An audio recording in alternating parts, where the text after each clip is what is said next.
नमस्कार। आर के त्यागी गाजियाबाद, एनसीआर दिल्ली। ओम सच्चिद जनवानी चैनल पर आपका स्वागत है। चैनल को सब्सक्राइब कर लें, वीडियो को शेयर करें, लाइक करें, कमेंट करें। वीडियो शेयर करने से सभी रिटायरी साथियों तक जाएगी, पब्लिक एट लार्ज तक जाएगी, all sections of society, all sections of political parties तक जाएगी और रिटायरी साथी मोबिलाइज, मोटिवेट होंगे, हमारे इशूज़ प्रोपोगेट होंगे, प्रचारित प्रसारित होंगे, हमारे व्यूज़, इशूज़ और न्यूज़। और ओम सच्चिद जनवानी चैनल को सब्सक्राइब करने में आपका 1 सेकंड खर्च होगा, हमारे चैनल का विस्तार होगा। आइए शुरू करते हैं।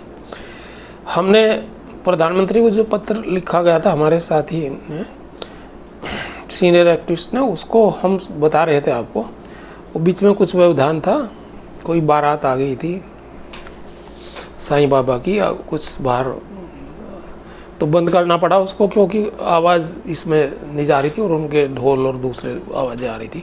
तो पुनः शुरू कर रहे हैं और बीच में से जहाँ से छोड़ा था उससे थोड़ा पहले से शुरू करेंगे। हम बात कर रहे थे हम पेंशनर्स की और मध्यम वर्ग की। मध्यम वर्ग में से ही हम भी हैं, तो मध्यम वर्ग में का हम डिटेल बता रहे थे और स्पेशल अलाउंस और पेंशन की बात बता रहे थे। तो आइए इसे शुरू करते हैं। उच्च आय वर्ग की अपनी समस्या हो सकती है, लेकिन मध्यम वर्ग के समान उनकी समस्या नहीं है। विशेषकर नौकरी और अन्य पेशा जैसे स्वरोजगार वाले यह वर्ग काम भी करता है, अतिरिक्त भी पैदा करता है और सरकार को पर्याप्त कर भी देता है।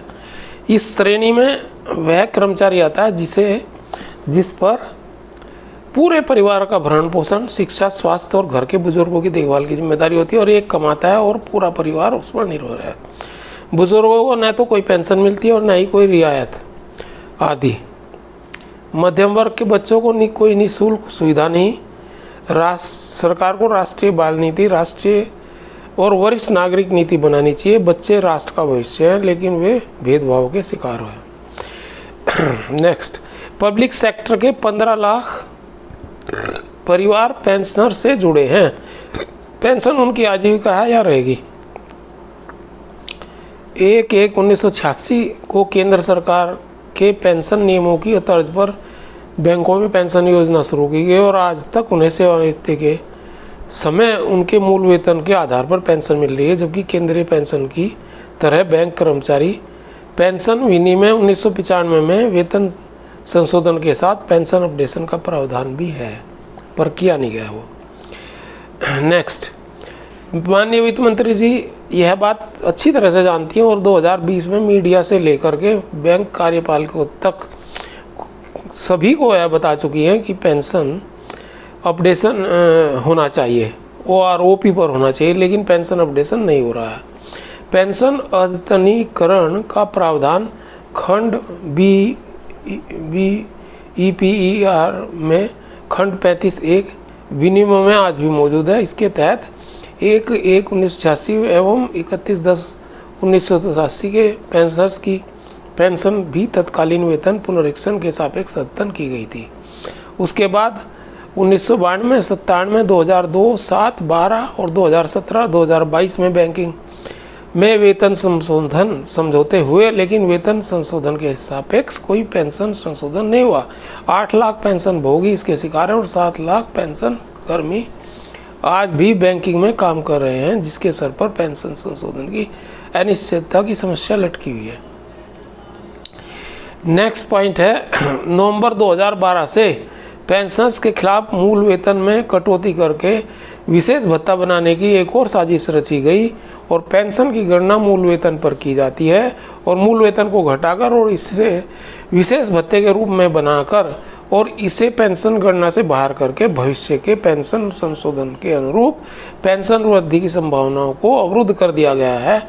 और इस प्रकार 1/11/2012 से 1/11/2017 से और 1/11/2022 से बैंक कर्मियों की पेंशन जो 50% होनी चाहिए थी, 1/11/12 से पहले जो 50% थी, उसे घटा करके पहले 45.5% किया, अब 41.8 कर दिया 2017 में और 2022 से 35% कर दिया। यानी कि वेतन का 15% जो है वो पेंशन खा गए हैं।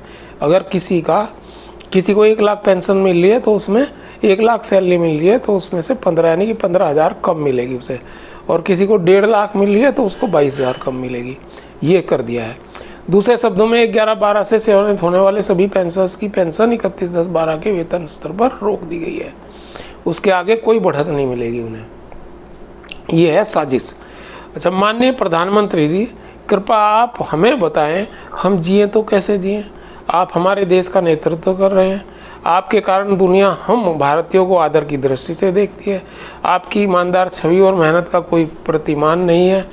1990 के दशक के एक सेवानिवृत्त बैंक महाप्रबंधक को 26,000 रुपये और एक चपरासी को 12,000 रुपये की आसपास पेंशन मिलती है। आज के महंगाई के दौर में इतनी कम पेंशन से कोई कैसे गुजारा करेगा। हम किसी अनुकंपा आधार पर अनुदान या दान के रूप में कोई वित्तीय राहत नहीं मांग रहे हैं। हम पेंशन संशोधन की मांग कर रहे हैं, जो पेंशन समझौते से मिलने वाला हमारा अधिकार है, जिसे बैंक प्रबंधन नहीं दे रहे हैं और जो हर विभाग में है, चाहे केंद्र सरकार का हो, चाहे राज्य सरकार का हो, और चाहे रिजर्व बैंक हो, चाहे नाबार्ड हो, और चाहे कहीं भी हो। सब जगह वो पहले से ही लागू है और हमारे विनियम में भी लागू है, लेकिन हमें दिया नहीं जा रहा है। केन प्रकारेण उसमें व्यवधान उत्पन्न किए जा रहे हैं। हम कोर्ट में भी गए, लेकिन वहाँ भी लिंगर ऑन की पॉलिसी चल रही है, मैनेजमेंट हाउ टू मैनेज ये पॉलिसी चल रही है। तो इस पर हम आपका ध्यान आकृष्ट कर रहे हैं और रिक्वेस्ट कर रहे हैं वीडियो के माध्यम से, और लेटर आपको भेजा जा चुका है। बैंकों का स्वामित्व आपकी सरकार के पास है। सरकारी स्वामित्व वाले बैंक अपने पेंशनर्स के साथ इस तरह का अमानवीय व्यवहार कैसे कर सकते हैं सर? यह एक सवाल है जिस पर हम पेंशनर्स की अपेक्षा है कि आपकी सरकार ध्यान दे और हमारे साथ हो रहे अति अन्याय को रोका जाए और मानवीय पहलू को भी देखा जाए। जब हम सेवा में थे, हम सब ने एक सशक्त बैंकिंग को खड़ा करने में भरसक योगदान दिया था। इसकी प्रशंसा आपके मुक्त कंठ से अनेकों बार सुनी है। माननीय वित्त मंत्री ने बैंक पेंशनर्स को योगदान में की भूरी प्रशंसा की। उन्हें नजरअंदाज न करने, उन्हें अकेला न छोड़ने तथा उन्हें इनका हक देने का स्पष्ट संदेश बैंकों को दे चुके हैं। हम पेंशनरों का दुर्भाग्य है कि उनके समर्थन के बावजूद हमारी पेंशन रिवाइज नहीं की जा रही है। हम आपसे विनम्रतापूर्वक अनुरोध करते हैं कि आप बैंक पेंशन भोगियों की दुर्दशा का संज्ञान लें और आईडी अधिनियम 1947 के तहत दिनांक 29/10/1993 के पेंशन समझौते में लिखे अनुसार 1/3/19 से आरबीआई की तर्ज पर उनकी पेंशन को संशोधित करें। आदर सहित, ये JN शुक्ला जी का लेटर था और प्रति है श्रीमती निर्मला सीतारमण, माननीय वित्त मंत्री, भारत सरकार, नई दिल्ली को। तो और मैं इस वीडियो के माध्यम से IBA चेयरमैन, DFS और PM और फाइनेंस मिनिस्टर को तो हम पहले कह चुके, president, chief justice high court और सुप्रीम कोर्ट, और speaker Lok Sabha, vice president, BJP अध्यक्ष, RSS चीफ, सभी से निवेदन करता हूं कि इसमें इंटरवीन करा जाए, उसको कराया जाए। मेरा निवेदन है और मेरा निवेदन सभी पेंशन भोगियों की तरफ से है, जो एग्रीड हैं, जो भुक्तभोगी हैं, जो पीड़ित हैं। धन्यवाद साथियों। भारत माता की जय। वंदे मातरम। ओम नमः शिवाय। आर के त्यागी, गाजियाबाद। 8588988205। आपके लिए किसी भी सहयोग के लिए हमेशा उद्यत आप कॉल कर सकते हैं और रेसिप्रोकल गिलहरी वाला कोई सहयोग देना चाहें तो दे सकते हैं। थैंक्स।